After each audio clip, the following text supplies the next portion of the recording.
What's up guys, welcome back to a brand new video. Today I have quite the loop to break down. It has a lot of layers, a lot of different things going on, and I just thought it would make a really cool tutorial because there's a lot of techniques that I use in this one that I don't typically use in other loops. With that all being said, my CPU is not very pleased with me right now. Hang with me as I try to record this. Follow me on Instagram, @GavinHadley_, and let's get into things. First things first, as always, I'm going to play you guys the loop.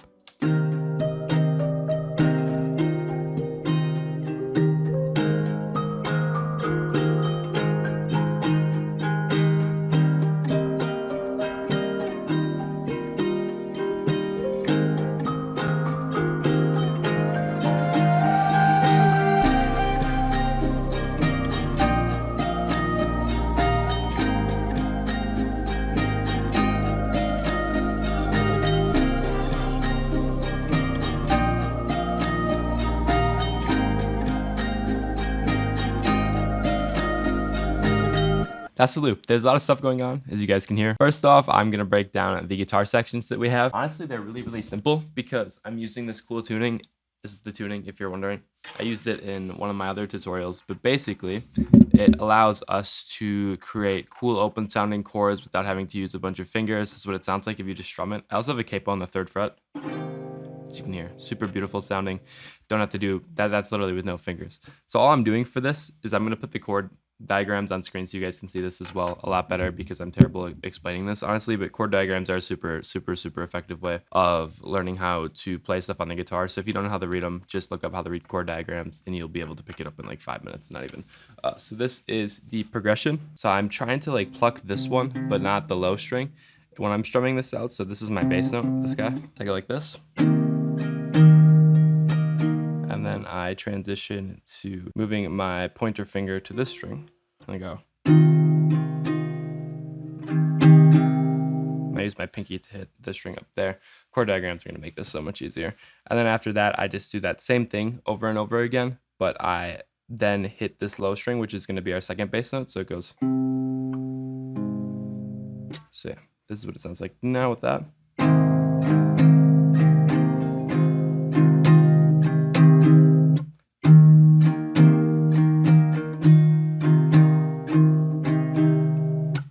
That, and then that is the first part of the progression. Second part of the progression is the same exact thing, except I move the bass notes a lot faster to give it more of a sense of movement. So this is what I do. This first part, I'm just strumming all of these non-bass note strings. So it's like.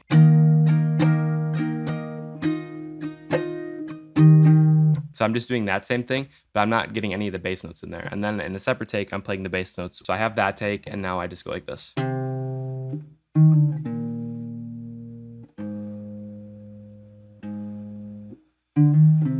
All of the guitar broken down for the most part. After that, I have some intervals here and there. So the first part of the loop is that long sustained chord progression, and then we break it into just the non-bass note part of the chords right here, and then we have the bass note parts right here. I have a few other elements. I have this interval piece right here.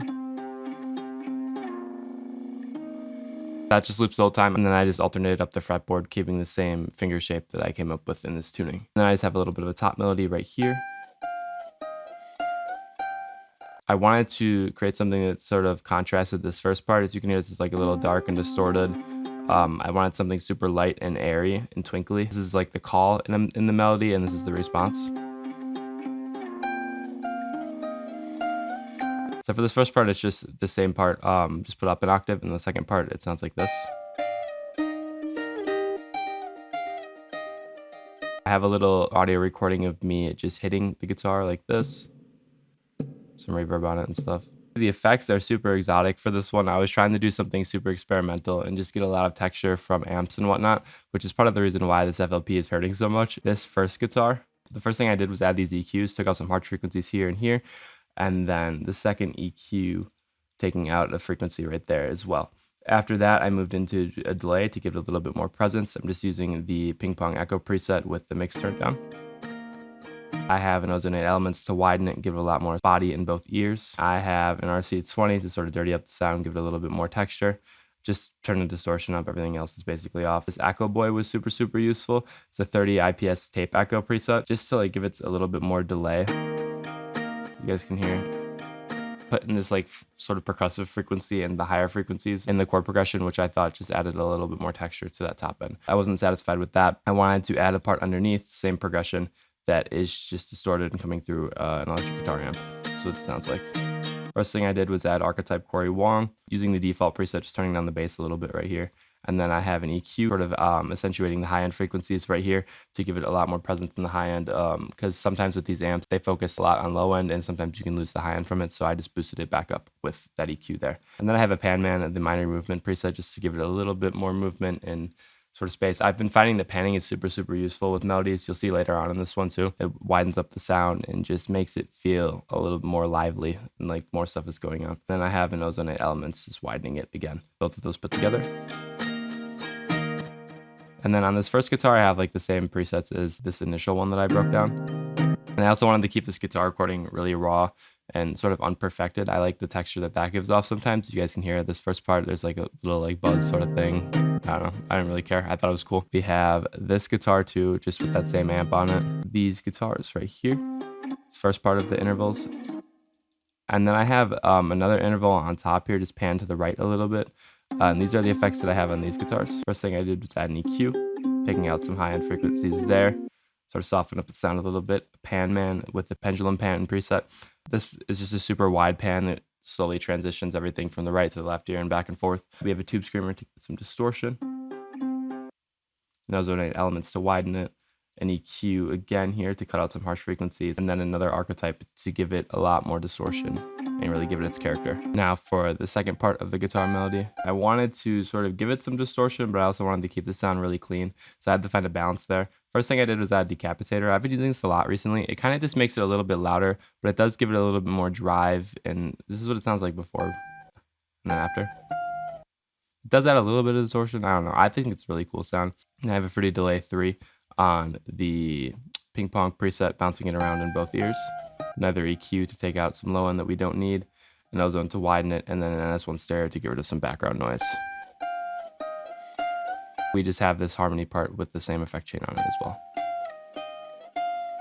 In this first part, you'll notice that we have this piano melody that plays, and it's only in this first part of the loop. What I did, I've broken this down in past tutorials, so I don't want to spend too much time talking about it right now, but basically, I just sung a vocal that I liked, and then I put it in a software called Melodyne. It gave me the MIDI, and then I took that MIDI and I came up with this pattern. It was pitched down. This is what it sounds like in its normal octave. Effects that are on it, I have a guitar rig to give it some distortion, and then a Valhalla to give it a little bit more presence, and then a fruity delay 2. Again, I rendered it out, pitched it down an octave, and then I added these effects to it. Just a fruity delay 3, and then an ozonate elements. Same sort of goals here, just to widen it and give it a little bit more presence when the melody isn't actually playing. If you're curious what the MIDI looks like before I actually went ahead and bounced it out, this is what it looks like. I sung this part, all of this is sung, and then this part right here is just put over here, just put up an octave. With this, again, I don't really have too much to break down in the MIDI sequence of things because this is literally just me singing. This is like the exact melody that I came up with my voice. I just find this is a super easy way to create unique melodies that you wouldn't click in the piano roll, and it's really just an effective way of getting everything that is in your mind out to the MIDI. And a lot of songs you'll see like cool build up things, but I don't feel like a lot of people utilize them in loops. So what I did is just sung this vocal. It's a harmony on top of each other. That was just a super good way to build up emotion and energy and transition into the second part of the loop and effects that are on these vocals.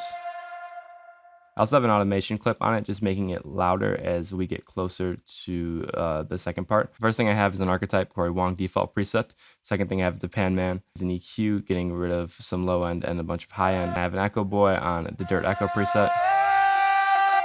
A reverb to sort of blend everything in, make it sound a little less harsh. And then an ozonate elements to widen. And then on the other vocal that you guys will hear, this one. This vocal has basically the same exact effects. I just went and I tweaked things a little bit, but not too much. And then I have that vocal right here just pitched down for the second half. So this is a technique that you guys will see me using a lot in my loops. It's with the formant shift piano in Expand. Basically, I just make a super simple progression. Looks like this, just following our root notes here, literally no inversions, just a C minor chord, A sharp major, and then G sharp major. And I just have a little extension on this chord right here, and I use chromatics going down the scale like that. This is what it sounds like.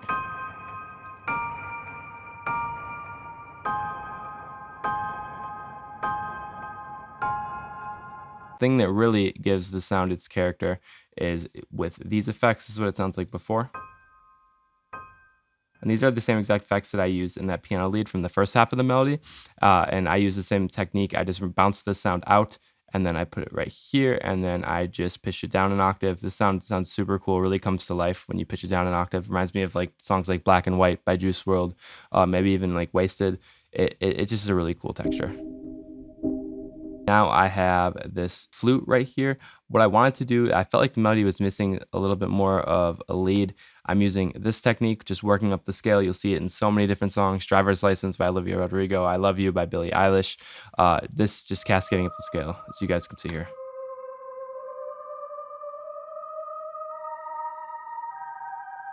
We have Echo Boy, the cheap ray gun preset. We have Archetype Corey Wong on the default preset to give it some distortion. I like to put my reverbs before my amp because I like the way a distorted reverb sounds. And then we have a love filter here. So this is what it sounds like before the love filter, and then after. Kind of muffles everything, just blends it into the background a little bit more. And you'll see with this loop as a whole, the key is just a bunch of simple elements on top of each other. No MIDI on its own was too groundbreaking, or no part of the guitar on its own was too groundbreaking, but everything put together in an effect in unique way is really what makes these loops come to life. After that, we just have an Omnisphere Growler Moog bass following our root notes. And let's put a little bit of added distortion on this bass as well with Decapitator. We have this super simple fake guitar preset one shot here thing. This is what it sounds like. What I did is add Panman, the pendulum parent preset. I added a free delay 3, a decapitator to give it some distortion, a reverb to soften up the distortion, but it's coming before, again, because I like the distorted reverb sound, and then we have a tube screamer before the reverb here. That's what everything sounds like before effects. Really quiet and bland, as you guys can hear, but then after, just a super fun sort of ear candy sound in the background. I just added this progressive loop in the background, just give the second part a little bit more movement, put some reverb on it as well. What I wanted to do is have it start out a little bit slower. When something is super slow with like the bass notes that go on 2 bars here, like each bass note takes up 2 bars, and then this next part takes up 1 bar. So it just, the movement and everything gets a lot faster in the second half. And then since I wanted to convey that sense of movement, I use these vocals here, like I talked about earlier, to help transition in. And I felt like this melody needed a little bit of, or this half needed a little bit more of the elements from the second half. So what I did is introduce this interval piece right here. I added this guy in, and then I added that top part on as well, and then a little bit of this second part right here. And that is the entire loop. I hope you guys were able to learn something today, as always. Thank you for watching if you got to this point in the video. As always, hope you guys have an awesome rest of your day, and I'll see you in the next video. Peace out. Whoa, whoa, whoa.